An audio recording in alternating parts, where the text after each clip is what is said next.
bin ya wuce ba za a iya maka ba, amma wanda ke raye in yi maka addu'a sai a karba, ƴaƴanka sun yi ma addu'a sai a karba.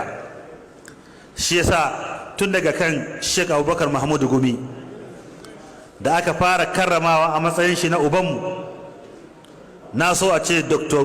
Gumi yana nan bai tafi ba zuwa wannan lokaci da zan yi wannan jawabi, ya ƙara sanin cewa wannan karramawa da aka yi wa malam karramawa ce ga malam, kuma karramawa ce ga zuriyar malam. Menene malam ya yi?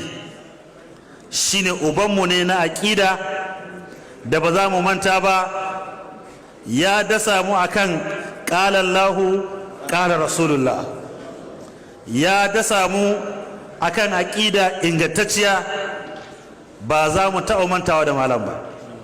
Muna addu'a Allah ya ji kan malam. Ina kuma kira ga Sheikh Dr. Gumi da sauran iyalan gidan malam cewa hanyar da malam ya bari nan ta alkur'ani da sunna ita ce kadai za ta iya tsirar da iyalinsa da mu. In sun rabu da wannan, kowa na iya kauce musu. Abinda za su yi, malam ya ci gaba da samun addu'a da duk wanda aka karrama su. Allah madaukakin sarki ya ce والذين جاءوا من بعدهم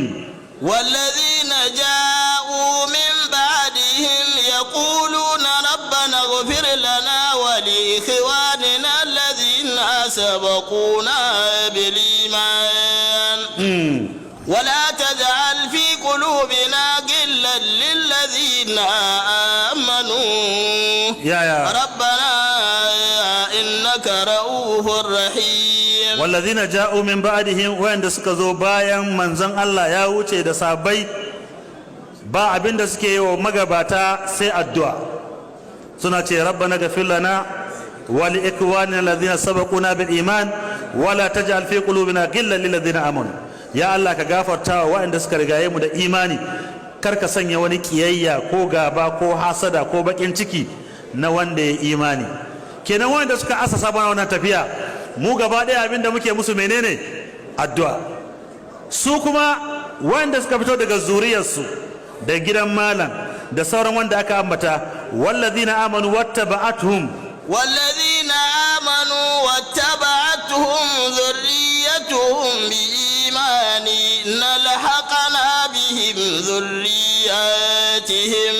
Na'am, wanda suka yi imani suka yi aiki na kwarai, idan sun tsaya sun taimaki addini, Allah ya alkawarin zuriyarsu zai riskar da su. Walladina amanu wattaba'atuhum zurriyatuhum, wanda suka yi imani kuma zuriyarsu suka bi hanyar da suka mutu akai.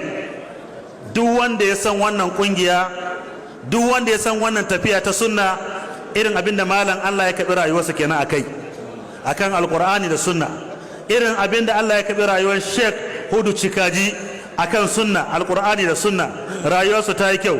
Malam Rabiu Daura, limamin aqida, rayuwarsu ta yi kyau.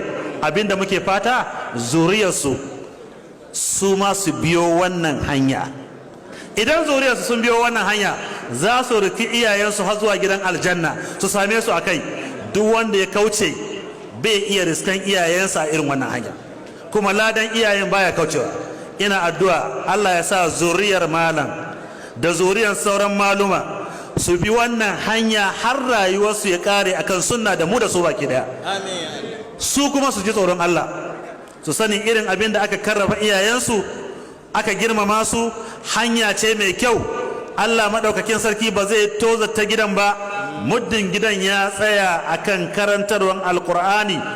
Allah madaukakin sarki yayi alkawari, domin qur'ani ya ce wa kana abuhuma saliha fa ammal gulamu wa ammal jidaru fa kana li gulamaini yatimaini fil madinati wa kana tahtahu kanzul lahumā wa kana abuhuma saliha fa arada rabbuka an yablugha ashuddahuma ويستخرج كنزهما رحمة من ربك وما فعلته عن أمري ذلك تاويل ما لم تستطع عليه صبرا.